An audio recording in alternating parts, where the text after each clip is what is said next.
आ जाओ। सभी बच्चे जो हैं वो क्लास का डेकोरम मेंटेन रखेंगे, अदरवाइज उनके ऊपर स्ट्रिक्ट एक्शन लिया जा सकता है। तो यस, कोई भी ऐसी हरकत नहीं होनी चाहिए जिससे कि क्लास में कोविड बैच है, बॉयज गर्ल्स साथ में होते, कोई भी हरकत ऐसी नहीं होनी चाहिए जिससे किसी भी लड़की को 1% भी कोई समस्या हो तुम्हारी वजह से। हाँ, बस सिंपल सी बात है। हाँ। चलो, तो फिर प्लांट फिजियोलॉजी हमने स्टार्ट कर दिया था। हमने फोटोसिंथेसिस इन हायर प्लांट, उच्च पादपों में प्रकाश संश्लेषण जो है वो पढ़ना शुरू किया था। चलो देखते हैं।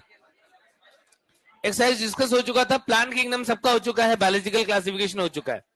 कोशिश करना कि तुम्हारे टेस्ट के पहले तुम कम से कम 2 बार और उसको रिवाइज कर डालो। हाँ, 2 बार रिवाइज कर डाला यदि तुमने तो तुम्हारे सारे क्वेश्चन सही हो जाएंगे। ओके, नाउ सबसे पहले हम बात करते हैं कि आखिर ये फोटोसिंथेसिस क्या होता है। क्या तुम्हें पता है कि इस पृथ्वी पर ऊर्जा का जो अल्टीमेट सोर्स है, अंतिम स्रोत है, वो कौन है? वो सूरज भगवान है।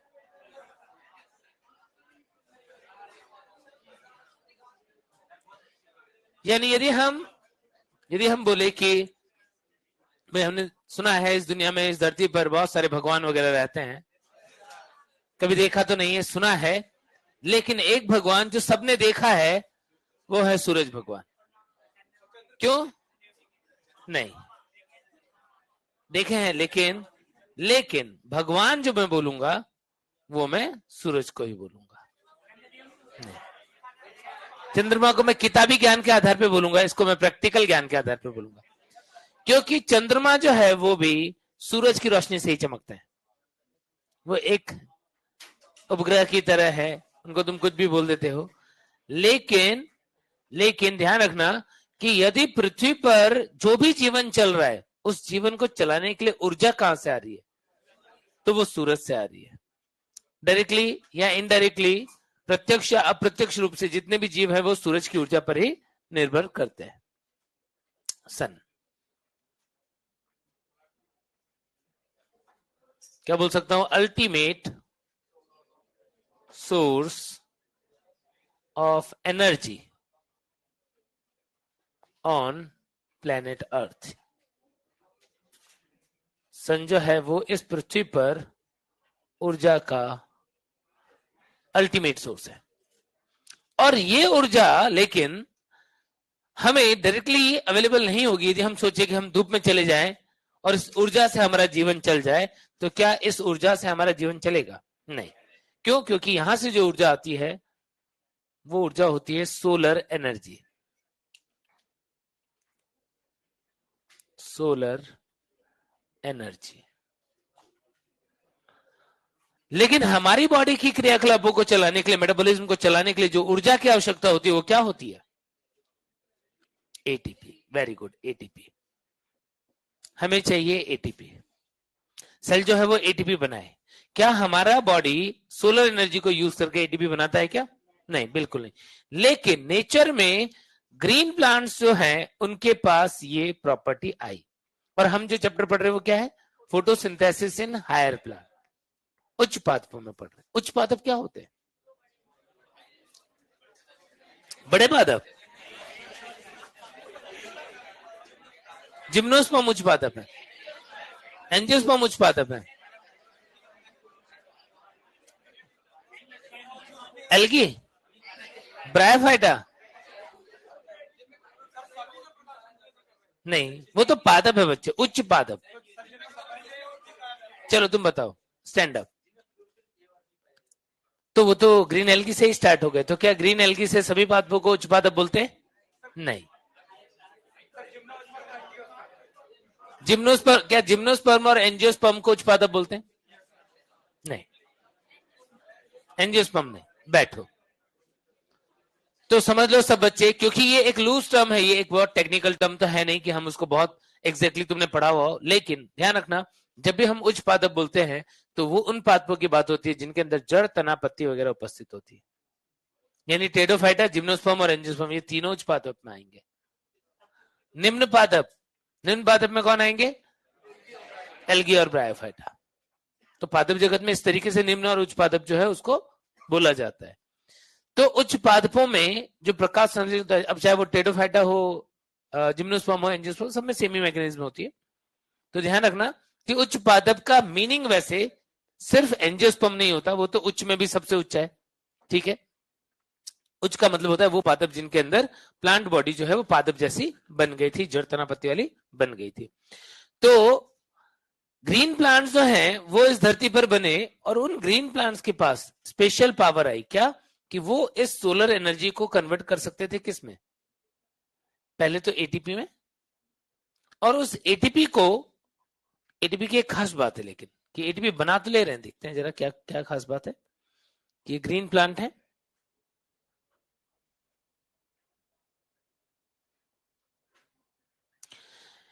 ये ग्रीन प्लांट इस सोलर एनर्जी को कैप्चर कर सकते हैं। इस सोलर एनर्जी को, सनलाइट को कैप्चर करने के लिए किसकी आवश्यकता होगी? कौन है जो सनलाइट को अवशोषित करने में इस प्लांट को हेल्प करता है? क्लोरोफिल। पिगमेंट्स होते हैं, क्लोरोफिल, कैरोटीनॉइड, कैरोटीन और ज़ैंथोफिल, ये सब मिलकर के उस सोलर एनर्जी को एब्जॉर्ब कर लेते हैं, अवशोषित कर लेते हैं। और अवशोषित करने के बाद में ये उसी सोलर एनर्जी से, यानी सनलाइट से, क्या बनाते हैं? एटीपी।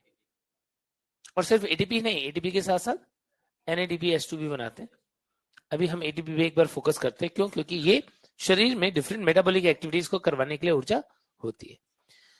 तो इसका मतलब इन्होंने सन से जो एनर्जी आ रही है उसको दूसरे फॉर्म में कन्वर्ट कर लिया, उससे उन्होंने एटीपी बना लिया, जिससे कि वो अपने शरीर की मेटाबॉलिक एक्टिविटी चला पाते हैं। लेकिन इस एटीपी की खास बात क्या है? कि ये एटीपी जो होती है वो संचित नहीं होती है। मतलब ये रुपए की तरह है। जैसे रुपए स्टोर नहीं होते हैं। एग्जाम्पल यदि बात करूं, बच्चे तुम्हारे घर से कितना पैसा आता है महीने का खर्चे के लिए?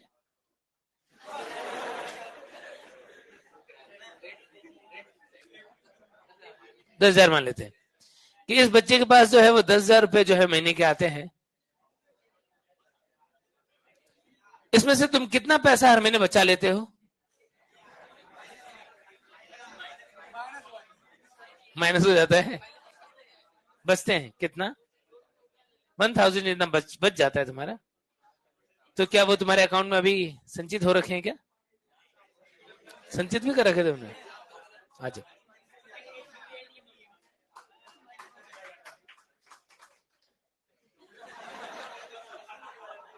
तुम्हें भी ट्रीटमेंट चाहिए क्या?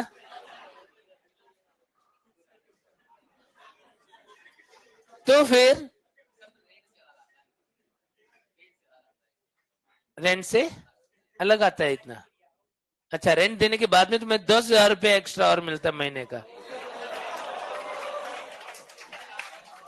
बहुत बढ़िया बच्चे, बहुत बढ़िया, बहुत बढ़िया। पूरा पढ़ क्यों रहे हो? ठीक है, चलो अच्छी बात है। लेकिन सारे बच्चे जो हैं बहुत हैरत अंगेज तरीके से तुम्हें देख रहे हैं कि आखिर ये 1,000 रुपए बचा कैसे लेता है। हमारे तो नेगेटिव हो जाते हैं। ये पैसे बच कैसे जाते हैं बताओ? स्टैंड अप बच्चे, कोई तरीका कैसे बचा लेते हो? तरीका बताओ, मैं भी अप्लाई करूंगा ना। Stand up my boy. कि यदि पैसा तुम्हारे घर से आया 10,000 रुपए रेंट वगैरह देने के बाद में, तो उस 10,000 में से आखिर तुमने 1,000 रुपए बचा लिए, उसके बचाने का तरीका क्या था? क्या क्या कुछ खास करते हो जिससे वो बच जाता है?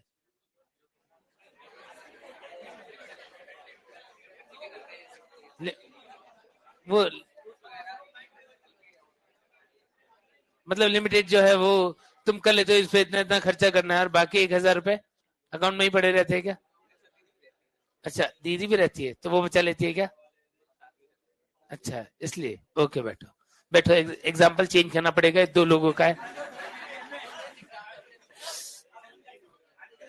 हाँ, अर्जुन बच्चे, कितना पैसा आता है तुम्हारे घर से? दिसंबर से कितना पैसा? 3 महीने से नहीं?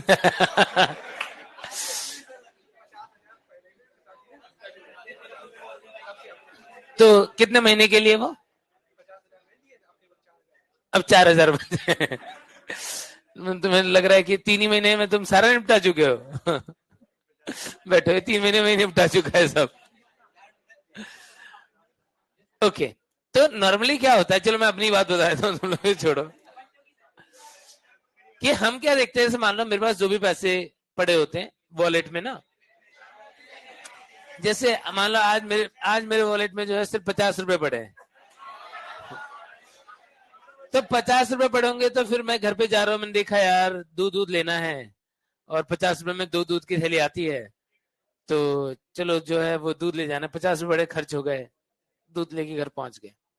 अब मान लो कल मेरे पॉकेट में जो है वो 500 रुपए पड़े हुए, तो 500 रुपए जब पड़े होते तो क्या होता है, तो मेरे को दूध लेने 50 रुपए के, पॉकेट में पड़े 500 रुपए, तो जब मैं जाता रहता ना घर, तो मुझे ना दिखते रहते रेस्टोरेंट, यहाँ पे देखो कितना बढ़िया जो है वो सोया चाप मिल रहा है, यहाँ कितना बढ़िया जो है वो पनीर वनीर बन रहा है, ये रेस्टोरेंट अच्छा लग रहा है, यहाँ से कभी कचौरी वचौरी नहीं खाई है हमने, तो मुझे वो सब दिखने लग जाता है।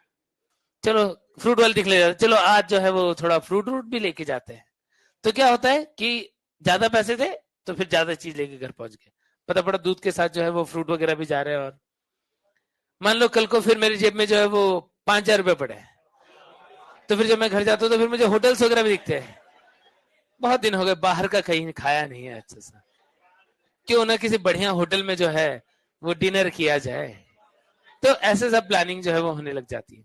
होता है क्या कि पॉकेट में जितना तुम्हारे साथ नहीं होता होगा क्योंकि तुम लोग समझदार बनते हो, अदरवाइज नॉर्मली ऐसा होता है कि यदि तुम्हारे घर से महीने का मान लो हॉस्टल वगैरह और सब कुछ मिला करके तुम्हारे पास यदि 15,000 रुपए आ रहे या 10,000 रुपए आ रहे, तो तुम उसमें हॉस्टल से कोचिंग, कोचिंग से हॉस्टल, वहां मेस में जो खाना वाना मिल रहा है वही सब, जो नॉर्मल खर्चे हैं वो सब वही चलेगा। मान लो कि घर से 20,000 रुपए आने लग गए, तो अब क्या होगा, अब तुम जब यहाँ हॉस्टल से यहाँ पर आओगे तो रास्ते में तुम्हें बहुत सारे अलग अलग टाइप की जो है वो पानीपुरी वाले और सामान सब वो सब दिखेंगे, मन होगा थोड़ा वो भी। यदि मान लो 20 के बदले 25,000 रुपए आ गए, तो फिर तुम्हें ऐसा लगेगा अरे बहुत दिनों से तो नए कपड़े खरीदे नहीं है, क्यों ना कुछ शॉपिंग ही कर ली जाए कपड़ों की। यदि और ज्यादा पैसे आने लग गए तो फिर तुम्हें लगेगा कि आजकल हॉस्टल का कमरा छोटा लगने लगा है, पहले उसी में हम सुकून से जी रहे थे, पता नहीं पड़ रहा था, आजकल जो है छोटा लगने लगा है, क्यों ना हॉस्टल चेंज कर दिया जाए। आजकल मेस का खाना अच्छा नहीं लगता है, 2 ही सब्जी देता है, 3 सब्जी तो कम से कम होनी चाहिए, ऐसी फीलिंग्स जो है वो आने लग जाएंगी, पैसा जो है वो तुम्हें काटेगा अपने आप, जो है तुम्हारे खर्चे जो है वो बढ़ने लग जाएंगे। बढ़ते कि नहीं, खर्चे बढ़ते हैं। कोई बच्चे के पास मान लो 50,000 रुपए महीने के आ रहे हैं, बोलेगा हम क्यों ना फ्लैट में ही रह लें और थोड़े थोड़े पैसे जोड़ के क्यों ना हम एक व्हीकल ही खरीद ले, बहुत दूर है कोचिंग हमारा, आज तक दूर नहीं लग रहा था, अचानक से दूर लगने लग जाएगा, क्यों ना हम एक व्हीकल वगैरह ही ले ले, क्यों ना हम वीक में 1-2 बार जो है पेट्रोल जलाने के लिए सिटी की तरफ भी घूमाए, कभी मूवी देखा है, कभी होटल में खाना खाए, तो अपने आप। और ऐसा होता है, दिस इज द ट्रूथ, कि जैसे, और आज नहीं अभी जब तुम फ्यूचर में आगे बढ़ोगे खूब सारा पैसा कमाओगे, तो तुम देखोगे कि जितना ज्यादा पैसा कमाओगे उतना ही ज्यादा खर्चा बढ़ जाएगा, क्योंकि पैसा एटीपी की तरह होता है या एटीपी पैसे की तरह होता है।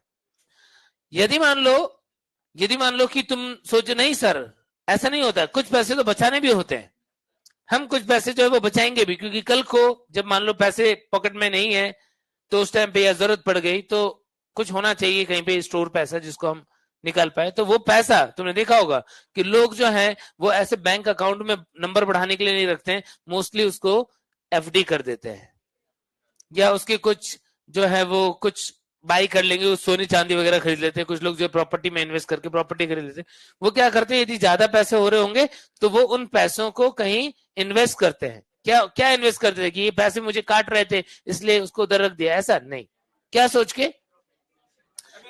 प्रॉफिट तो सेकेंडरी बात है बच्चे, यस मेन बात प्रॉफिट लॉस नहीं, मेन उनका मेन जब भी ऐसा काम हम करते हैं, हम एफडी करते हैं, we are not thinking of profit, हम क्या सोच रहे होते हैं कि कुछ पैसे ऐसे अलग से निकाल दो कि वो खर्च ना हो, तुम में से भी बच्चे, यदि तुम पैसे बचाते हो तो मुझे नहीं पता, लेकिन यदि तुम्हारी जगह मैं होता और मैं 1,000 रुपये बचा रहा होता तो मैं कहीं ना कहीं उस 1,000 रुपये को किसी ऐसी जगह डाल देता जहां वो मुझे जल्दी से दिखे नहीं, इजीली वो मेरे लिए असेसिबल ना हो। हाँ, कि लोग जो है गुल्लक बना लेते हैं, गुल्लक में डाल देते हैं ताकि वो उसमें से निकालने का आसान तरीका रहे नहीं, और वो वहां जो बच गए। क्योंकि अकाउंट में या जहां हम इजीली स्पेंड करते हैं वहां पर रहेगा तो वो बहुत जल्दी खर्च होता है। जिस अकाउंट से हम नॉर्मली खर्च करते हैं, ग्रोसरीज खरीदते हैं, सामान खरीदते हैं, खर्चा करते हैं, उस अकाउंट में जितना भी पैसा होता है वो खर्च होते हुए काउंट नहीं होता है। सीधे स्कैन करते हैं, पैसा कटा, स्कैन किया पैसा कटा, आजकल तो वही सिस्टम चल रहा है। जब अकाउंट बैलेंस बहुत कम हो जाए तो पता पड़ता है अच्छा ये तो बहुत ही सारे पैसे खर्च हो गए। तो यदि हमें, कुछ बच्चे सोच रहे कि सर आज जो है वो हमें पैसे बचाने के लेक्चर दे रहे हैं, आज फोटोसिंथेसिस नहीं, आज हम पैसा बचाओ लेक्चर पढ़ रहे हैं। ठीक है, तो हम क्या करते हैं, हम एफडी करते हैं। बिल्कुल सेम चीज जो है वो प्लांट के अंदर है कि प्लांट में एटीपी जो है वो एनर्जी का एक ऐसा फॉर्म है जिसे स्टोर नहीं किया जा सकता है। मतलब यदि सेल के पास ज्यादा एटीपी बन रही होगी तो सेल क्या करेगा, अपनी उन एक्टिविटीज को बढ़ा देगा जिनके अंदर एटीपी की रिक्वायरमेंट ज्यादा होती है और वो उसको खर्च कर देगा। यदि वो ऐसा करता है तो एक समस्या आ जाती है, क्या कि सूरज भगवान जो है अपनी सोलर एनर्जी तो दिन में ही दे रहे हैं, रात में नहीं दे रहे। प्लांट दिन में सोलर एनर्जी से एटीपी बना के अपनी मेटाबॉलिक एक्टिविटी कर ले, रात को क्या करेगा?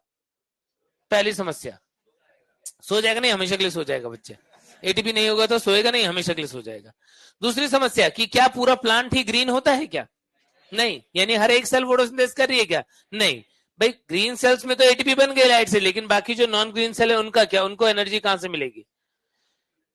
तो इसका मतलब उनके पास दूसरी समस्या यह है कि हम सिर्फ सोलर एनर्जी से एटीपी कन्वर्ट करवा लें, जो कि इस प्रोसेस को तुम जानते हो क्या बोलते हो, लाइट रिएक्शन, प्रकाश अभिक्रिया बोलते हो। तो प्रकाश अभिक्रिया द्वारा यदि वो एटीपी बना ले और इस एटीपी को डिफरेंट मेटाबॉलिक एक्टिविटी के लिए यूज करे तो प्रकाश की उपस्थिति तक तो ये चलता रहेगा, लेकिन यदि प्रकाश नहीं है या पादप की वो कोशिका जिनके पास क्लोरोफिल नहीं है वो ये काम नहीं कर पाएंगे, जिंदा रहना संभव नहीं होगा। इसका मतलब कुछ ऐसा जुगाड़ करना पड़ेगा इसको कि उन सेल्स को जो नॉन ग्रीन है उन्हें भी एटीपी मिले या एटीपी बना पाए, और या फिर जब रात को लाइट नहीं है तब भी उनके पास एटीपी बनाने का कुछ ना कुछ बंदोबस्त रहे, ताकि वो क्या कर पाए, अपनी मेटाबॉलिक एक्टिविटीज को रात को भी चला पाए और जिंदा रह पाए। ऐसा कुछ करना पड़ेगा। तो उसके लिए उसने क्या किया, उसके लिए उसने किया फोटोसिंथेसिस, जो हम पढ़ रहे हैं कि उसने CO2 और H2O की प्रेजेंस में ग्लूकोज यदि बनाया, या एक बार के लिए मैं सीधे बोल देता हूं कि CO2 को यदि, रिएक्शन पूरी बाद में देखेंगे, CO2 को यदि उसने ग्लूकोज में कन्वर्ट किया तो इस कन्वर्जन के लिए उसने इस एनर्जी को खर्च कर लिया। लाइट से क्या बनाया, एटीपी, लाइट रिएक्शन में, और उस एटीपी से मेटाबॉलिक एक्टिविटीज चलाई, और साथ में उसने क्या किया, CO2 को किस में कन्वर्ट कर लिया, ग्लूकोज में कन्वर्ट कर लिया। इसको बोलते हैं हम डार्क रिएक्शन। ये क्या है, ये रुपए थे, ये एफडी है। यानी उसने अब इस एटीपी को या सोलर एनर्जी को इनडायरेक्टली कुछ ऐसे फॉर्म में कन्वर्ट कर लिया है जो उसके लिए इजीली असेसिबल नहीं है, यानी वो इतना जल्दी से खर्च नहीं होगी, वो स्टोर हो सकती है। तो स्टोर कौन होगा, एनर्जी लाइट एनर्जी एटीपी के बॉन्ड में स्टोर हुआ, और एटीपी की जो एनर्जी थी उसको इसने किस में स्टोर कर लिया, अभी फूड बनाने में स्टोर कर लिया। अब इसने जो फूड बनाया, इस फूड को क्या करेगा, जब लाइट नहीं होगी तब ऑक्सीडाइज करेगा, रेस्पिरेशन की प्रोसेस, वापस एटीपी बनाएगा, काम चलाएगा। यानी एफडी को ब्रेक किया, एटीपी बनाया, उससे वापस से काम चलाया उसने। क्या बात समझ में आ गई सबको? तो इस तरीके से हम बोल सकते हैं कि ये जो प्रोसेस हुआ ये बहुत जरूरी था, लाइट एनर्जी को एटीपी में कन्वर्ट करना और उस एटीपी से ऑर्गेनिक फूड बनाना बहुत जरूरी था। क्यों? क्योंकि यही वो केमिकल फॉर्म है एनर्जी का जिससे प्लांट अपने पास रख सकता है, इसको स्टार्च में कन्वर्ट कर सकता है, इसको एक ऑर्गेनिज्म से दूसरे ऑर्गेनिज्म में ट्रांसफर कर सकता है, और इवन अपनी बॉडी के डिफरेंट सेल्स को दे सकता है। तो फोटोसिंथेसिस की रिक्वायरमेंट सबको समझ में आ गई क्या? ग्रीन प्लांट क्या करते हैं सबको समझ में आया क्या? कि यदि हम आसान सी भाषा में बात करते हैं तो हम बोलते हैं कि प्रकाश संश्लेषण करते हैं, सौर ऊर्जा को केमिकल ऊर्जा में कन्वर्ट करते हैं, रासायनिक ऊर्जा में कन्वर्ट करते हैं। यदि हम इसको डीपली समझे तो हमें पता पड़ेगा कि आखिर इन्होंने क्या किया। इन्होंने उस प्रकाश ऊर्जा से पहले एटीपी बनाई, क्योंकि एटीपी को हम स्टोर नहीं कर सकते, दूसरे ऑर्गेनिज्म में ट्रांसफर नहीं कर सकते हैं, तो इसलिए उसने क्या किया, उसको कन्वर्ट कर लिया, क्या बनाने के लिए, फूड बनाने के लिए। और अब इस फॉर्म में ये जो ऑर्गेनिक फूड बनाया, ये वो चीज है जो इसकी सेल्स को भी और दूसरे ऑर्गेनिज्म की कोशिकाओं को भी क्या करेगी, एटीपी बनाने के लिए एज रेस्पिरेटरी सबस्ट्रेट यूज होगी। क्लियर होगी बात? तो क्योंकि प्लांट जो है वो सौर ऊर्जा को केमिकल एनर्जी में कन्वर्ट, रासायनिक ऊर्जा में कन्वर्ट करते हैं, इसीलिए हम इसको ट्रांसड्यूसर भी बोलते हैं। इकोलॉजी के अकॉर्डिंग देखें तो प्रोड्यूसर है, जो भोजन का निर्माण कर रहे हैं, फूड बना रहे हैं, प्रोड्यूसर्स। और उसके बाद में यदि हम उसको और सही तरीके से देखें तो हमें क्या पता लग जाएगा कि वो प्रोड्यूसर्स भी हैं और ट्रांसड्यूसर एनर्जी को कन्वर्ट भी कर रहे होते, और ये एक्चुअल में वो प्रोसेस चला रहे हैं that is the basis of life on earth. पृथ्वी पर जीवन का आधार जो है वो इस प्रक्रिया को हम बोलते हैं। यदि ये प्रक्रिया नहीं होगी तो पृथ्वी पर हम जीवन नहीं सोच सकते। लेकिन कुछ बच्चे बोलेंगे सर पहले जीव तो हेटेरोट्रॉफ थे, जो सर्वप्रथम एवोल्यूशन में आए थे वो जीव तो कैसे थे, परपोषी थे, वो तो जिंदा रह पा रहे थे। तो याद कर लो उस टाइम पे एनवायरनमेंट ऐसा था कि कुछ ऑर्गेनिक कंपाउंड्स बने। यदि वो ऊर्जा बनाने के लिए दूसरे कार्बनिक पदार्थों, दूसरे जीवों पर निर्भर होते तो क्या होता है, एक जीव दूसरे को खाता, दूसरा तीसरे को खाता, और धीरे धीरे टाइम के साथ में वो उन कार्बनिक पदार्थों को खाते जाते और उसको ब्रेक करते, CO2 बनाते जाते, और जितना ऑर्गेनिक मटेरियल बना था वो सारा किस में कन्वर्ट कर देते, CO2 में। तो इसका मतलब तो एक दिन सारा कार्बनिक पदार्थ खत्म हो जाता। यानी कोई प्रोसेस ऐसा चाहिए था कि जितना हम रेस्पिरेशन में CO2 लॉस करते हैं उतना ही किसी प्रक्रिया में वापस से फिक्स हो। यदि वो दोनों बैलेंस रहेंगे, यानी प्रकाश संश्लेषण और श्वसन बैलेंस रहेगा, तो इकोसिस्टम सर्वाइव कर पाएगा, तो प्रकृति में बैलेंस बना रहेगा। यदि एक भी प्रोसेस ज्यादा कम होगी तो गड़बड़ हो जाएगा। ठीक है, तो सोलर एनर्जी को यूज किया किसने, हरे पादपों ने। और हरे पादपों ने क्या किया, एटमॉस्फेयर से लिया CO2, वायुमंडल से क्या ले लिया, CO2, सॉइल में से क्या ले लिया, H2, CO2 और H2, इन दोनों को रिएक्शन करवाया सूर्य के ऊर्जा का उपयोग करके, और एक तो बना दिया इन्होंने C6H12O6। क्या ये कार्बनिक भोजन है? क्या मैं इसको एनर्जी का दूसरा फॉर्म, केमिकल एनर्जी, रासायनिक ऊर्जा बोल दूं? यस।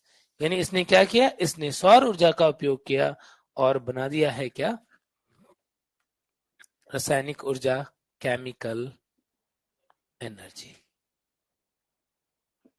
किस प्रोसेस के थ्रू, प्रकाश संश्लेषण वाली प्रोसेस के थ्रू। और बदले में रिलीज किया है क्या, वापस से ऑक्सीजन। एटमॉस्फेयर में ऑक्सीजन जो है वो मुक्त कर दी गई है। यही प्रक्रिया है क्या, प्रकाश संश्लेषण। यानी यहां पर हम देख पा रहे हैं ये कौन है, ये हरे पादप है, हरे पादप प्रकाश संश्लेषण द्वारा कार्बनिक भोजन का निर्माण करते हैं।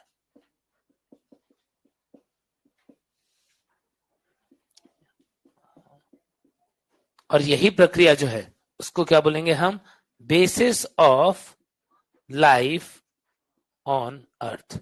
पृथ्वी पर जीवन का आधार जो है वो क्या है, यही प्रक्रिया है जिसमें उसने क्या किया, सूर्य के प्रकाश का उपयोग करके भोजन का निर्माण किया। यदि ऐसा किया इसने तो इसको हमने क्या बोल दिया, प्रोड्यूसर्स, उत्पादक, और एक ट्रांसड्यूसर भी बोलते हैं इंग्लिश में। ट्रांसड्यूसर का मतलब होता है जो ऊर्जा को, ऊर्जा के एक रूप को दूसरे रूप में परिवर्तित करते हैं। तो ये तो प्लांट ने किया। और पृथ्वी पर हमने बोला कि सूर्य अल्टीमेट सोर्स है, क्यों, क्योंकि सूरज की ऊर्जा से पादप को भोजन मिला। यही केमिकल एनर्जी जो है वो कौन खा लेंगे, हर्बीवोर, शाकाहारी, हर्बीवोर मतलब शाकाहारी, कार्निवोर मांसाहारी भी इसको खा लेंगे। यानी डायरेक्टली इनडायरेक्टली ऊर्जा कहां से आ रही है, वहीं से आ रही है। और किस वजह से वो अवेलेबल हो पा रही है, क्योंकि पादपों ने उस ऊर्जा को केमिकल ऊर्जा में कन्वर्ट कर दिया है, इसीलिए वो अवेलेबल हो पा रही है। और यदि ये तीनों ही मृत हो, इनकी यदि डेथ हो जाए तो फिर किसको भोजन मिल जाएगा, डिकम्पोजर्स, अपघटक, अपघटक, डिकम्पोजर्स। तो इस तरीके से चाहे वो पादप हो, चाहे वो शाकाहारी जंतु हो, चाहे वो मांसाहारी जंतु हो, चाहे वो अपघटक हो, हर कोई अपनी ऊर्जा के लिए अल्टीमेटली कहां पर निर्भर है? सूर्य के प्रकाश पर निर्भर है। क्या इसका कोई अपवाद भी है? कोई ऐसे जीव भी हैं जो सूर्य के प्रकाश से के ऊपर निर्भर नहीं है अपनी ऊर्जा के लिए? कौन है वो? नाम बताओ, कौन थे वो? रोडोफाइल्स नहीं, गलत। Thermo acidophiles, thermo acidophiles. क्या बातें क्लियर हो गई? तो ये जितनी भी बातें मैंने बताई यही तुमको इस चैप्टर के इंट्रोडक्शन में लिखा हुआ मिलेगा कि आखिर प्रकाश संश्लेषण की प्रक्रिया में क्या होता है। सूर्य की ऊर्जा को रासायनिक ऊर्जा में बदला जाता है। हरे पादप ये काम करते हैं। हरे पादप को इसलिए हम उत्पादक बोलते हैं। हरे पादप प्रकाश की ऊर्जा को एक रूप से दूसरे रूप में परिवर्तित करते हैं और इसे शाकाहारी तथा मांसाहारी को प्रदान करते हैं। तो ये प्रत्यक्ष या अप्रत्यक्ष रूप से ऊर्जा के लिए सारे जीव जो हैं वो किस पे डिपेंडेंट होते हैं? सूरज के ऊपर डिपेंडेंट होते हैं। प्रकाश संश्लेषण करते हैं। प्रकाश कितनी डेप्थ तक पहुंचता है? 500 मीटर तक।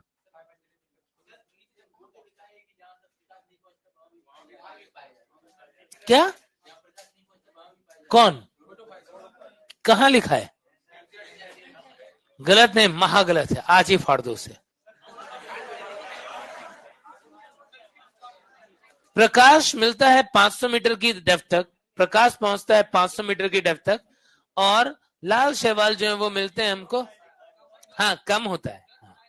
हाँ, वही तो बोल रहा हूँ। प्रकाश जो है वो 500 मीटर की डेप्थ तक पहुंचता है और red algae 300 metre maximum depth तक मिलते हैं।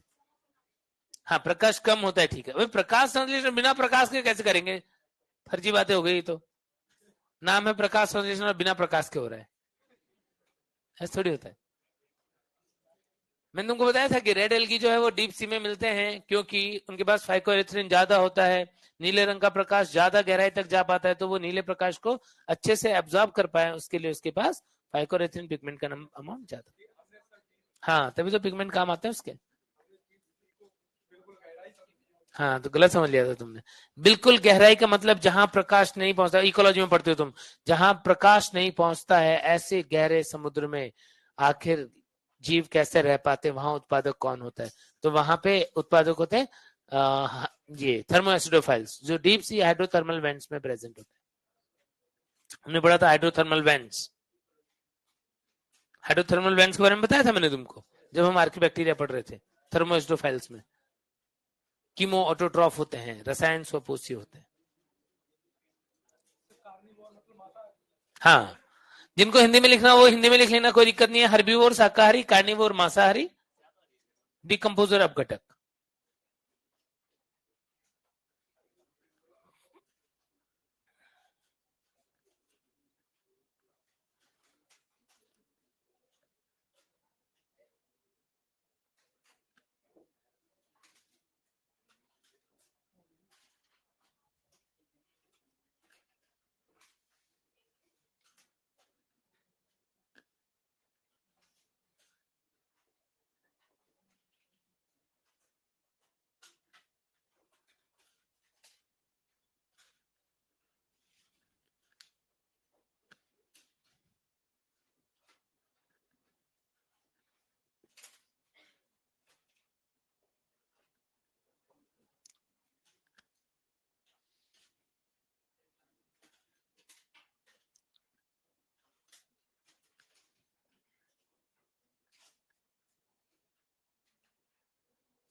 क्या, दोबारा बोलो।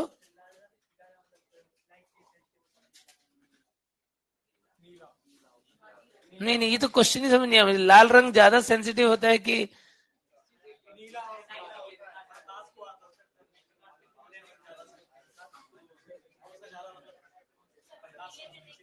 किसकी, किसके लिए पूछ रहे हो तुम, किसके रेस्पेक्ट में बात कर रहे हो? ये नॉर्मल कलर के लिए, यहाँ लाल कलर है और यहाँ नीला कलर है, तो कौन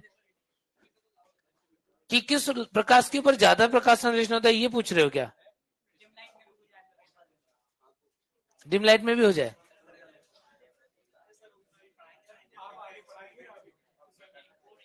नहीं नहीं,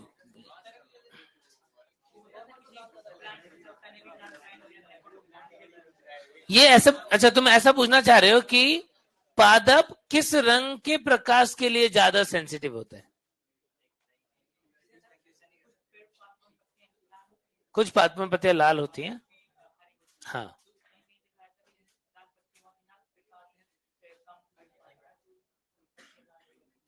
जहां प्रकाश कम मिलता है वहां पत्तियां लाल हो जाती हैं। ये तो रेड एल्गी वाला कॉन्सेप्ट बता रहे हो तुम। जहां पर अधिक गहराई में लाल शैवाल का रंग लाल है, उसका कारण क्या है कि वहां पर नीला प्रकाश पहुंच पाया।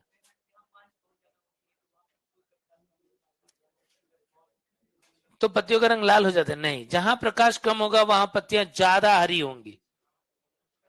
जहां प्रकाश कम होगा वहां पर पत्तियां ज्यादा गहरे हरे रंग की होगी। कि प्रकाश यदि कम है तो उस प्रकाश को अवशोषित करने के लिए, क्या कम प्रकाश को भी ज्यादा ज्यादा अवशोषित कर पाए तो पिगमेंट्स का नंबर बढ़ जाएगा, वो ज्यादा हरी होंगी। जो, नहीं नहीं, लाल का तो कोई वो नहीं है। लाल तो, लाल प्रकाश जो है वो तो कैरोटीनॉइड्स वगैरह यदि ज्यादा होंगे तब हो जाएगी। हाँ नहीं, वो कुछ और ही लिखा होगा जिसको तुमने मिस इंटरप्रेट किया है। हाँ, क्योंकि अभी तुम्हें याद नहीं होगा एग्जैक्टली क्या लिखा हुआ था, बट जो भी लिखा हुआ होगा उसको तुमने मिस इंटरप्रेट किया है। कि यदि कहीं पे प्रकाश कम है तो वहां पर पत्तियों का रंग तुम्हें गहरा हरा मिलेगा, ज्यादा पिगमेंट्स होते हैं।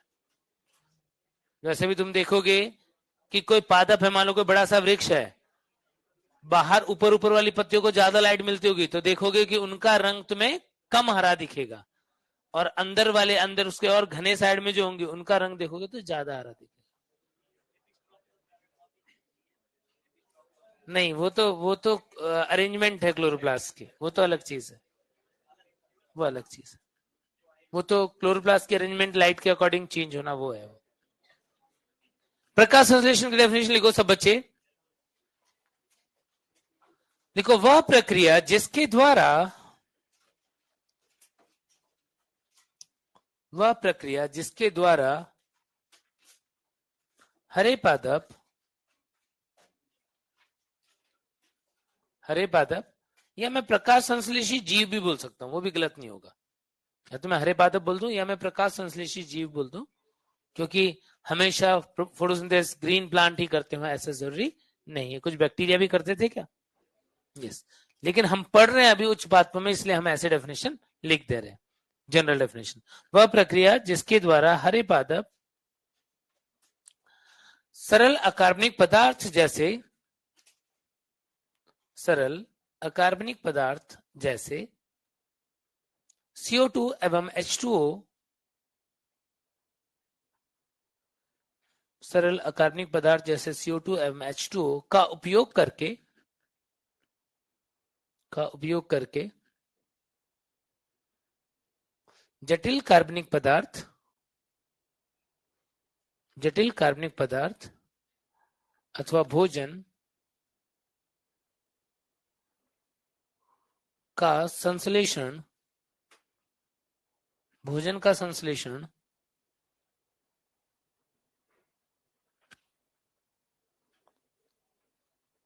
सूर्य के प्रकाश एवं क्लोरोफिल की उपस्थिति में करते हैं। सूर्य का प्रकाश, सूर्य के प्रकाश एवं क्लोरोफिल की उपस्थिति में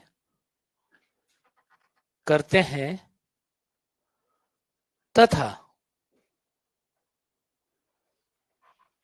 करते हैं तथा ऑक्सीजन भी मुक्त करते हैं, ऑक्सीजन भी मुक्त करते हैं। तो ये परिभाषा जो है वो किसके लिए लिखी गई है? ये बैक्टीरिया के लिए नहीं लिखी गई, उच्चपात्मक के लिए मेनली, क्योंकि इसमें ऑक्सीजन उत्पन्न होने की भी बात कर रहे हैं, क्लोरोफिल की भी बात कर रहे हैं, करते हैं, ऑक्सीजन भी उत्पन्न करते हैं।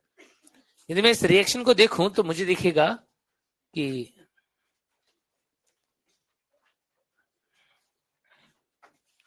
CO2 प्लस H2O रिएक्ट करके बनाते हैं C6H12O6 प्लस, बैलेंस कर दूं क्या?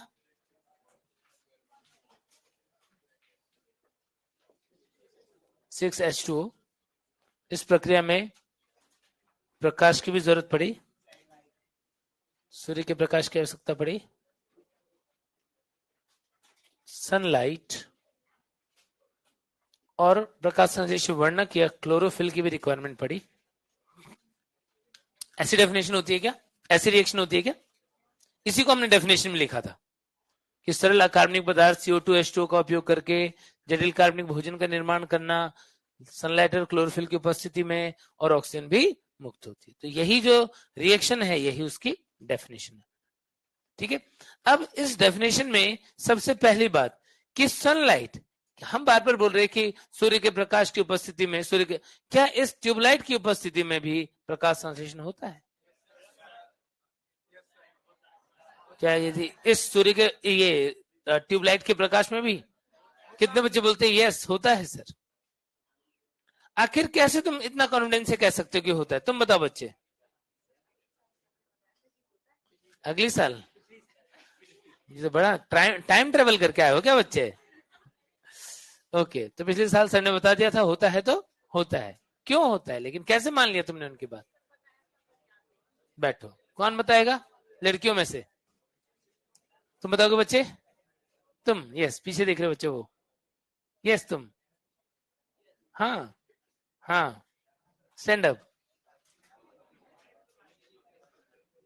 क्यों, क्या क्या रीजन है कि इस लाइट में भी प्रकाश संश्लेषण हो जाता है? पता नहीं है? बैठो, कौन बताएगा? गर्ल्स में से कौन बताएगा?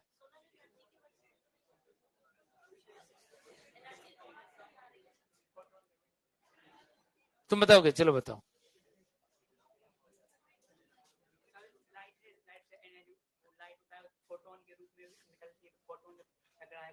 तो इसका मतलब कोई भी प्रकाश का स्रोत होगा तो उससे प्रकाश संश्लेषण हो जाना चाहिए। व्हाइट? व्हाइट वाले से? क्यों व्हाइट वाले से? एक वर्णी प्रकाश से नहीं होता है। बैठो, यस बच्चे, हाँ।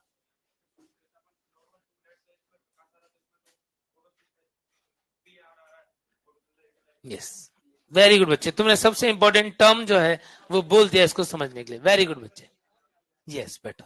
ठीक है, तुम्हारा एक ही वर्ड जो है वो सारी बातों को एक्सप्लेन करने के लिए काफी है, PAR।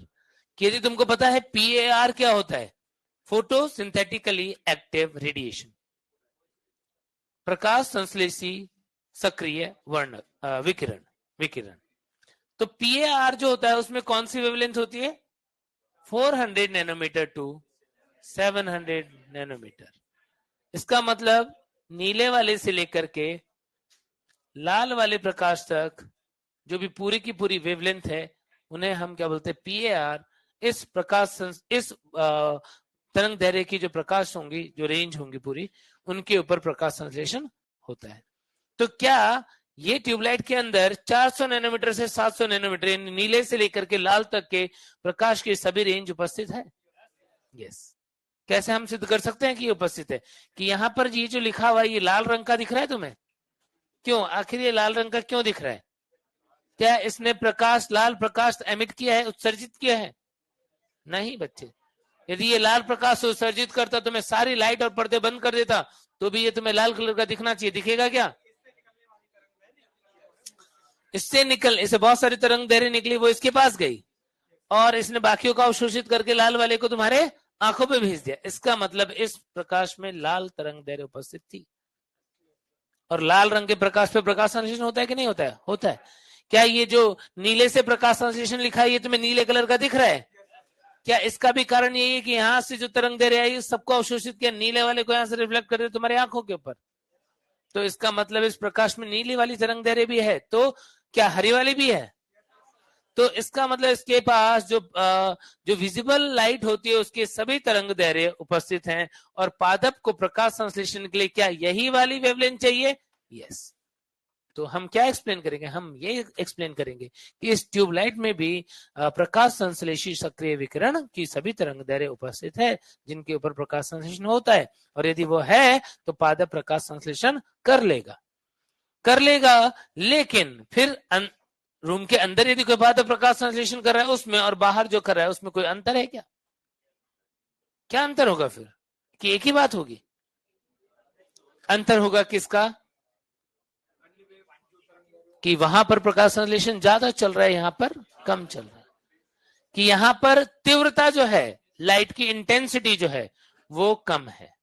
सूर्य के प्रकाश की बात करें तो प्रकाश की तीव्रता ज्यादा है, इसका मतलब बाहर प्रकाश संश्लेषण की दर ज्यादा होगी, यहां पर प्रकाश संश्लेषण की दर कम होगी। यस बच्चे, कम हरी होगी, नॉर्मली ऐसा होता है। ठीक है, तो अब हमने देखा कि यदि ऐसा है तो इसका मतलब क्या हुआ कि हमने पादप को ही दो भागों में बांट दिया। कई बार बोलते हैं हम ये इंडोर प्लांट है, ये आउटडोर प्लांट है। जब हम नर्सरी वगैरह में जाते हैं तो वो कुछ पादप देते हैं कि ये आप अपने घर के अंदर भी उगा सकते हो, कुछ पादपों को बोलते हैं कि ये घर के अंदर नहीं उगते हैं। ठीक है, तो वो पादप जो कम प्रकाश की तीव्रता पे प्रकाश संश्लेषण करके वृद्धि वगैरह दिखाते हैं वो इसमें उग जाएंगे, लेकिन वो पादप जिनको उगने के लिए ज्यादा तेज प्रकाश की आवश्यकता होगी, यदि हम उन्हें घरों में ही रखेंगे तो उनकी वृद्धि सही से नहीं हो पाएगी। क्यों? क्योंकि वो सफिशिएंट फोटोसिंथेसिस नहीं कर पाएगा, कहीं ना कहीं उत्पादकता कम रहेगी। जब बात क्लियर हो गई सबको, तो यहां पर सनलाइट लिखने के पीछे क्या कारण होता है? ये कारण होता है कि हम प्रकृति में पढ़ रहे हैं, और प्रकृति में जो अल्टीमेट सोर्स है वो कौन है? सन है। हम घरों में नहीं पढ़ रहे। घरों में पादप उगाना लोग शौक के लिए उगाते होंगे, ज्यादातर पादप जो है वो कहां पर उगते हैं? प्रकृति में। तो इसीलिए हम सोलर सनलाइट हम यूज करते हैं, लेकिन इसका मतलब ये बिल्कुल भी नहीं है कि केवल सनलाइट में होगा। सफेद प्रकाश में यदि कोई बच्चा बोल रहा था, बिल्कुल सही बोल रहा था कि सफेद प्रकाश में हो सकता है। क्यों? क्योंकि सफेद प्रकाश में विबग्योर सारे उपस्थित होते हैं। ठीक है, दृश्य प्रकाश जो है उसके अंदर सारी वेवलेंथ होती है। क्लियर होगी बात सबको? पहली चीज। दूसरी चीज कि यदि हम यहां पर देखें कि रिएक्शन को बैलेंस किया हुआ है, तो ये 12H2O है, यहां पर 6H2O है। मुझे लगता है ये क्या बेवकूफी है कि यहां पर 12H2O लिख दिया, यहां पर 6 लिख दिया। ये मिटा देना चाहिए, यहां पर सीधे 6 लिखना चाहिए। बैलेंस होगा कि नहीं होगा? नहीं होगा। हाँ, मैंने ग्लूकोज में अभी देखो, अभी कर देते इसको। मान लो ये गायब कर दिया मैंने, और यहां पर मैंने लिख दिया 6। क्या बैलेंस नहीं है? क्या बैलेंस नहीं है?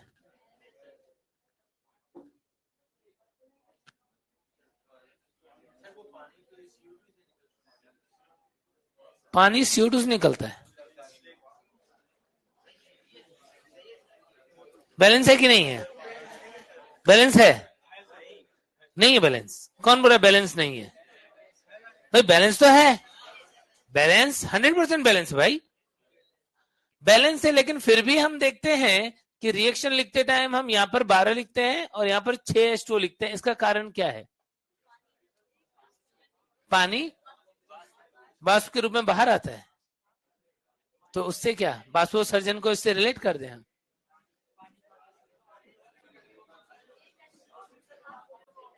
एक H2O टूट के हाफ O2 देता है,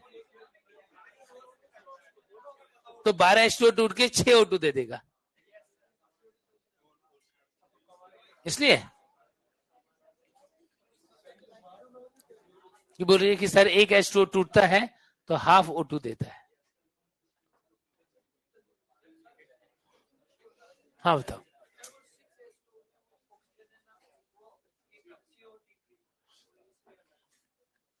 इसमें ऑक्सीजन इसकी आ रही है, वो बात ठीक है, वो सब बात ठीक है, लेकिन पर्टिकुलरली 12H2O लिखने का जो रीजन है वो क्या है?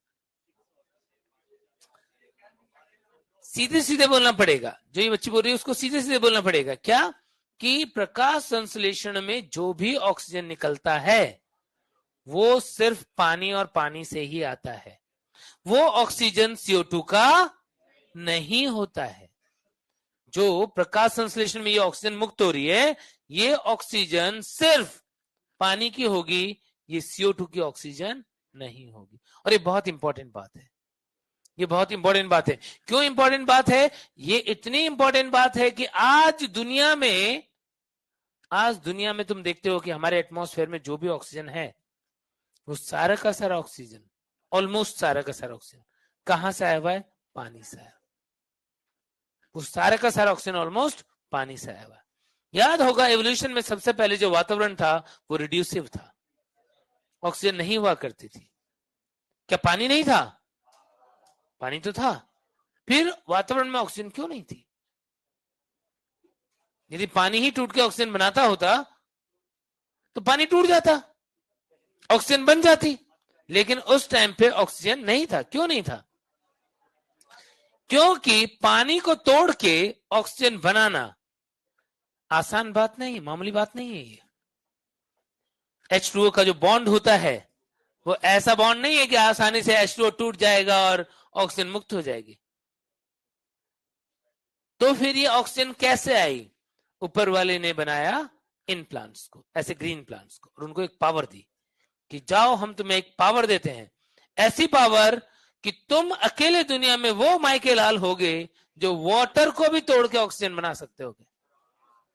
पावर है बहुत खतरनाक वाली। कहां से है ये पावर? जो हमने पढ़ा हुआ पूरा पूरा biological classification of plant kingdom, तो उसमें कौन से वो जीव थे जिनके पास सबसे पहले वो पावर आ गई थी? साइनोबैक्टीरिया। साइनोबैक्टीरिया, यानी साइनोबैक्टीरिया से वो पावर आई कि वो वाटर को तोड़ करके ऑक्सीजन बना पाते थे।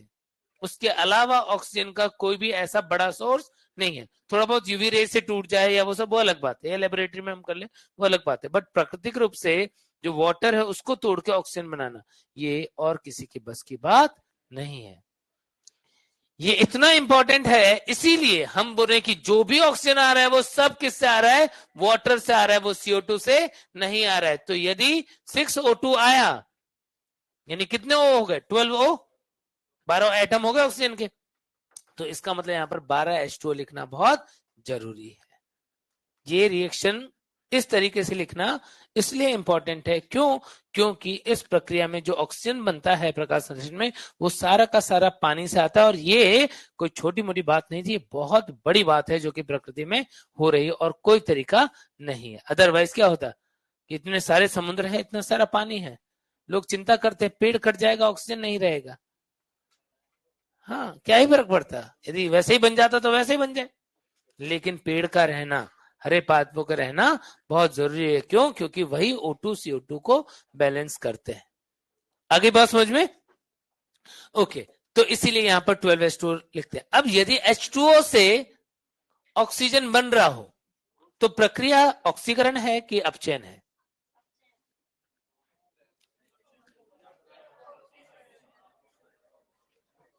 ऑक्सीकरण और अपचयन।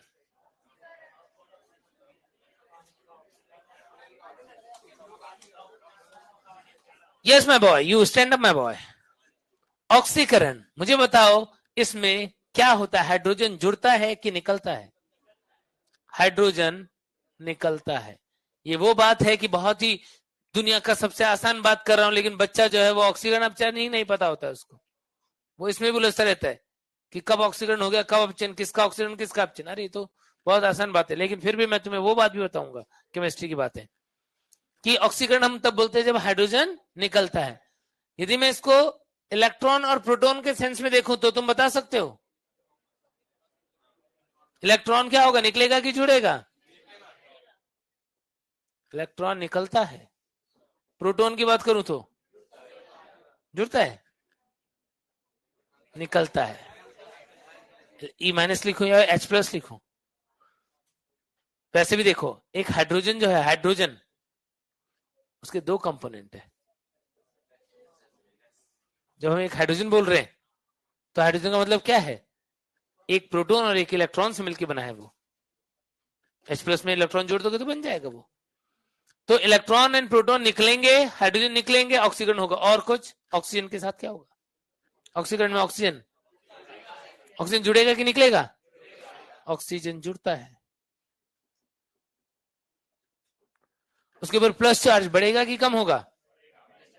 भाई इलेक्ट्रॉन निकला है, प्लस चार्ज बढ़ेगा, माइनस चार्ज कम होगा।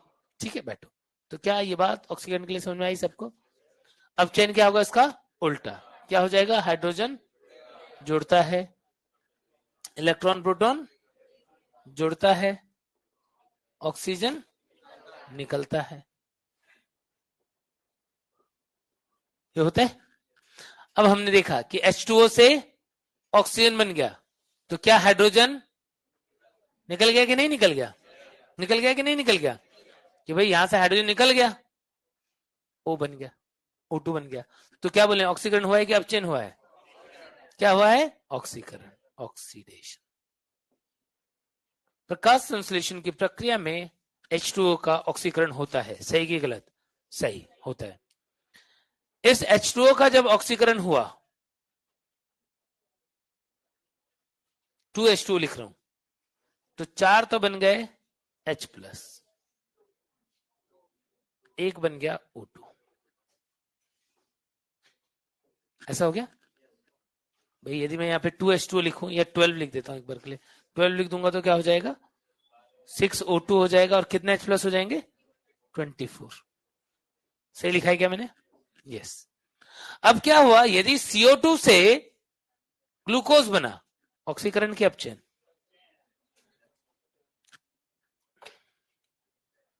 कैसे बोल दिया तुमने?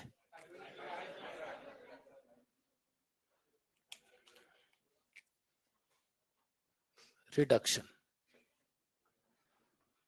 क्या हाइड्रोजन जुड़ा है क्या? यस, हाइड्रोजन जुड़ा है। इसके अंदर जो हाइड्रोजन जुड़ा है, देखो कार्बन कितने हैं? 6। ऑक्सीजन कितने हैं? 12। कार्बन कितने हैं? ऑक्सीजन कितने हैं? 6। क्या ऑक्सीजन निकल गया यहां से?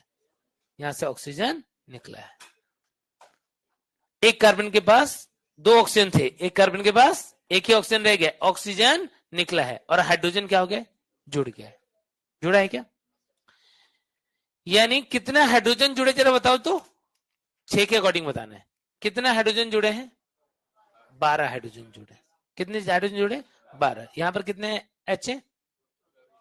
तो इसमें से 6 जो है, सॉरी 12 जो हाइड्रोजन है H+ है, ये तो किसको मिल गए? CO2 को। कितने बच गए? 12 बच गए। 12 बच गए, यानी अभी 12 हाइड्रोजन बचे हुए हैं, यानी 6 H2 बचे हुए। अब CO2 जो था उसको हाइड्रोजन मिल गया, और CO2 का ऑक्सीजन कितना निकल गया? 6। भाई यहां पर कितना था? 6 CO2 था ना, तो 6 तो ऑक्सीजन यहां पर है, 6 निकल गया। तो यहां से जो 6O2 निकला, 6O निकला सॉरी, वो इससे मिलकर क्या बन गया? H2। H2O ने अपना हाइड्रोजन किसको दिया? CO2 को।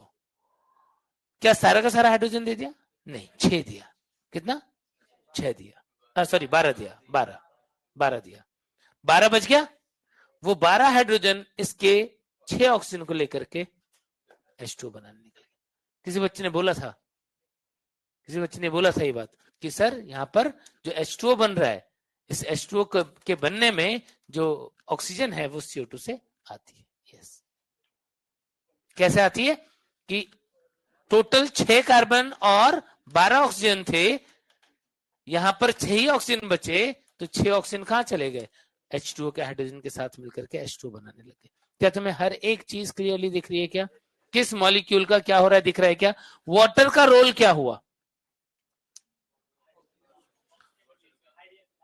एक तो ऑक्सीजन रिलीज करना, और दूसरा हाइड्रोजन प्रदान करना। किसके लिए हाइड्रोजन प्रदान करना? CO2 के अपचयन के लिए हाइड्रोजन प्रदान करना। CO2 के अपचयन के लिए हाइड्रोजन दे देगा, और जो ऑक्सीजन बचेगी उस ऑक्सीजन को ये क्या करेगा? H2 के साथ मिलकर के H2O बनवा देगा। इसीलिए हम यहाँ पे H2O अलग से बना रहे थे। ये क्या इसी का H2O है क्या? 6 नहीं, ये इन दोनों से मिलके बना है। क्लियर हो गई बात सबको? तो इस तरीके से प्रकाश संश्लेषण की प्रक्रिया जो है उसमें हम क्या देख रहे हैं, उसमें हम देख रहे हैं कि रिडक्शन भी हो रहा है CO2 का और H2O का ऑक्सीडेशन भी हो रहा है। तो ये प्रक्रिया को क्या मैं बोलूं, ऑक्सीकरण की अपचयन रेडॉक्स है। प्रक्रिया जो है वो रेडॉक्स। ये प्रक्रिया जो है वो एनाबॉलिक है कि कैटाबॉलिक? एम्फीबॉलिक कौन बोल रहे हो बच्चे? नहीं, ये एम्फीबॉलिक नहीं है, ये एनाबॉलिक है। एनाबॉलिक। रेडॉक्स को हिंदी में क्या बोलते हो? अपचय, उपचय? चलो कोई नहीं, इंग्लिश में लिख लेना रेडॉक्स। एनाबॉलिक को क्या बोलते हो? इसको बोलते हो तुम उपचय। एनाबॉलिक बनने वाली प्रक्रिया होती है ना, उपचय। उपचय प्रक्रिया। ऊर्जा जो है ऊर्जा जो है वो खर्च हो रही है कि ऊर्जा निर्माण हो रही है? भाई केमिकल चेंज हुआ, इससे इस फॉर्म में ऊर्जा की आवश्यकता पड़ी है। एंडोथर्मिक की, एंडरगोनिक की एक्सरगोनिक? एंडरगोनिक। ऊर्जा अवशोषी प्रक्रिया। तो ये प्रक्रिया जो होती है, प्रकाश संश्लेषण की प्रक्रिया जो होती है वो रिडॉक्स होती है, एनाबॉलिक होती है और एंडरगोनिक होती है। लिख डालो इतनी बात।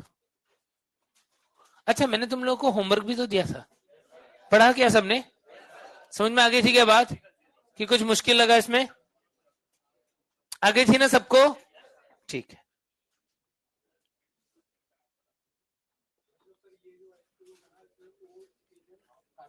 हाँ, और H जो H है वो H2O से आया हुआ है।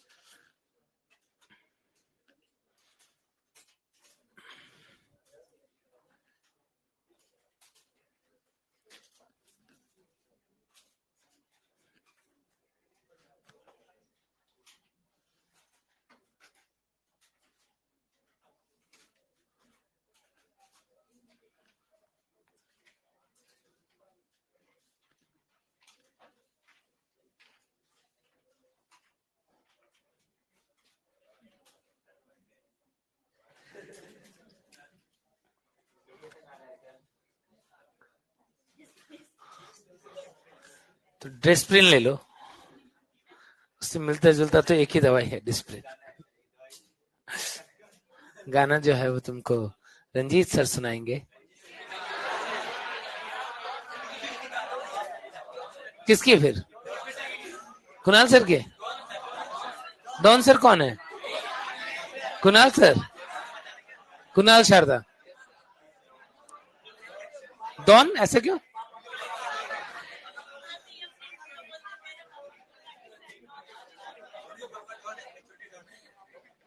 ओके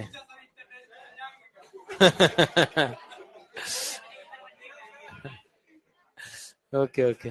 तो फिर नहीं, सही है तुम्हारा, पक्का बढ़िया से एंटरटेनमेंट होगा। अब आज बोल देना उनको कि आज गाने वाने सुनाओ, बढ़िया बढ़िया गाते हैं वो एकदम।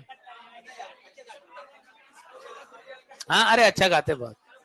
आज पकड़ लेना एकदम, जाने नहीं देना है। हाँ हाँ, मैं जानता हूँ ना, क्यों नहीं जानता हूँ। क्या चीज? उनके बाबा डॉन है ऐसा? अब कभी मुझे जरूरत पड़ेगी तो मैं उनसे बात जो है, मैं उनको बोलूंगा कि अभी मुझे कुछ गुंडों ने घेर लिया है, जल्दी से आप जो है वो अपने बापू को लेके आ जाओ।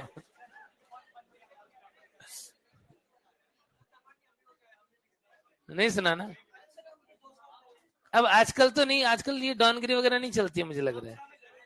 रामपुरा में चलती है? नहीं नहीं, मुझे नहीं पता भाई इस बारे में।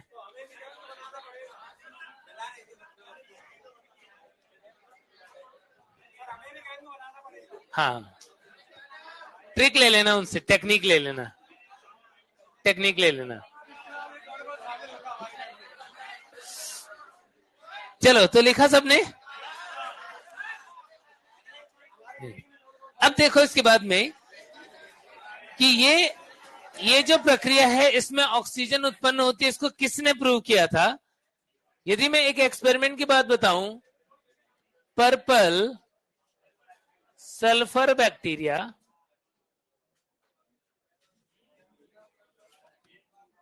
ग्रीन सल्फर बैक्टीरिया, क्या नाम सुना है तुमने? इनके ऊपर एक्सपेरिमेंट किया था वॉन नील ने। वॉन नील का प्रयोग, उन्होंने किसके ऊपर एक्सपेरिमेंट किया? पर्पल कार्नेलियस वॉन नील नाम था, पूरा नाम सीवी नील। तो उन्होंने क्या किया, उन्होंने पर्पल सल्फर और ग्रीन सल्फर बैक्टीरिया पे एक्सपेरिमेंट किया। उन्होंने क्या देखा? उन्होंने देखा कि वो वाटर को यूज नहीं कर रहे। किसको यूज कर रहे? H2S को यूज कर रहे हैं, या कोई दूसरा सल्फर कंपाउंड यूज कर रहे हैं। हम H2S का एग्जांपल लेते हैं, कॉमनली यूज होता है। तो क्या होगा यदि मैं यहां पर सेम स्टडी करूं, तो रिएक्शन में ग्लूकोज भी मिलेगी,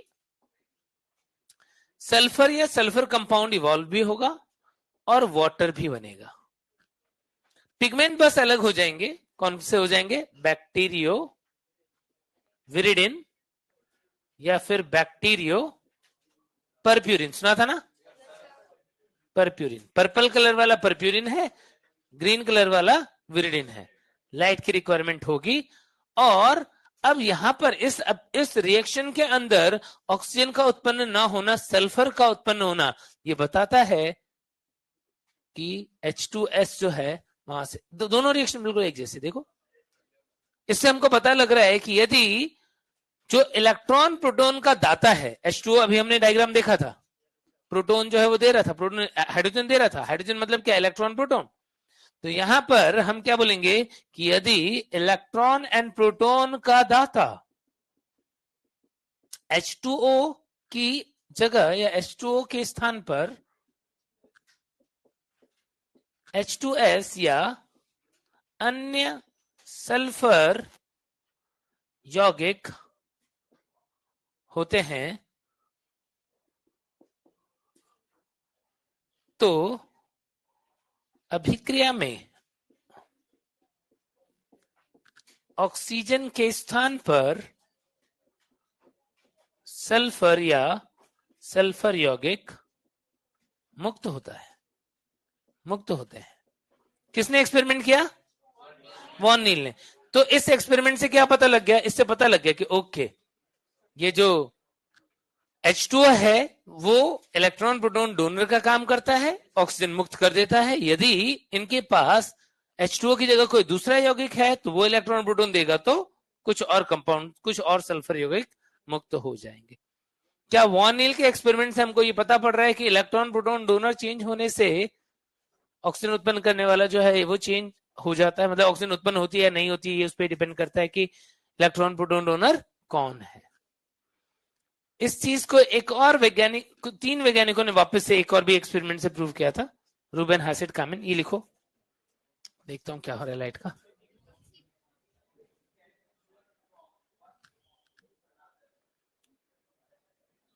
क्या हो रहा है लाइट का?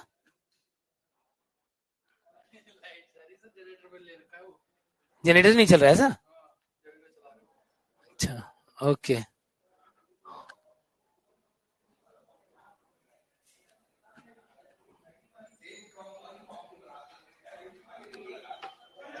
चाहो तो दरवाजे खोल लो।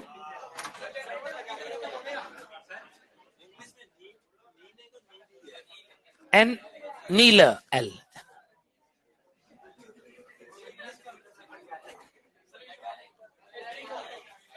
हाँ ठीक है।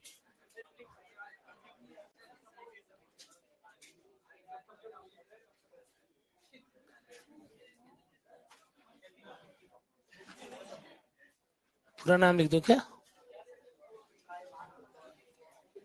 कार्नेलियस वॉन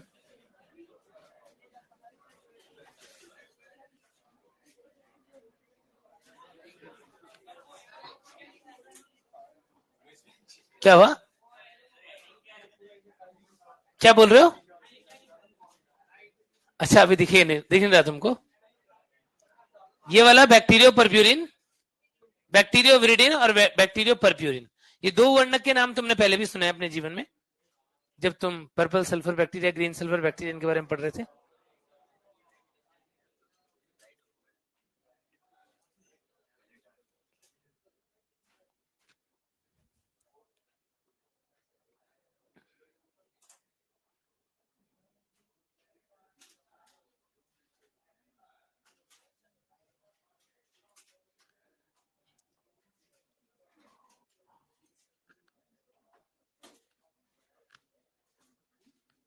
रूबेन हासिड और कामेन का नाम सुना होगा तुमने।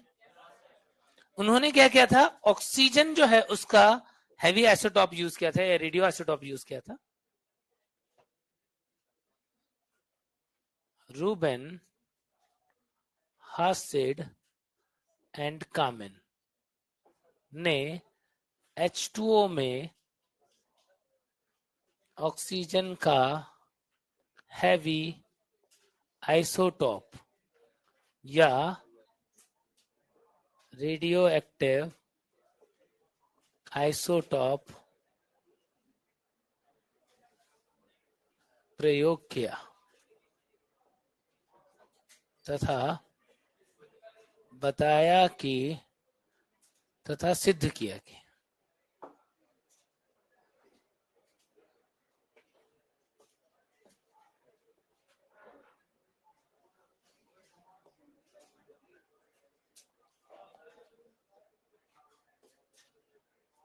ऑक्सीजन का निर्माण H2O से होता है।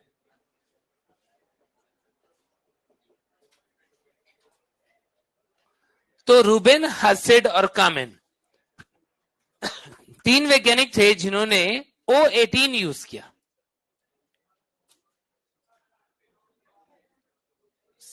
6CO2 plus 12 H2O। O कौन सा है यहां पर? O18 वाला हैवी आइसोटॉप है। हमारी एनसीईआरटी में रेडियो आइसोटॉप लिखा हुआ है C6H12O6 plus 6O2 plus 6H2O। तो यदि O18 यूज हुआ है तो ऑक्सीजन भी कौन सा मिलेगा? O18 वाला मिलेगा। प्रूव कर दिया कि ऑक्सीजन का निर्माण जो है वो वाटर से ही होता है। यदि मैं इस प्रयोग में बोलता कि रूबेन हासिड कामेन CO2 में O18 यूज करते हैं तो बताओ कौन से यौगिकों में O18 मिलेगा? क्या सिर्फ ग्लूकोज में? क्या सिर्फ वाटर में? कि ग्लूकोज और वाटर दोनों में? दोनों। क्योंकि हमने पढ़ लिया है कि CO2 का ऑक्सीजन, एक कार्बन के पास दो ऑक्सीजन है तो एक के पास एक यहां रह जाएगा, एक और H2 में चला जाएगा।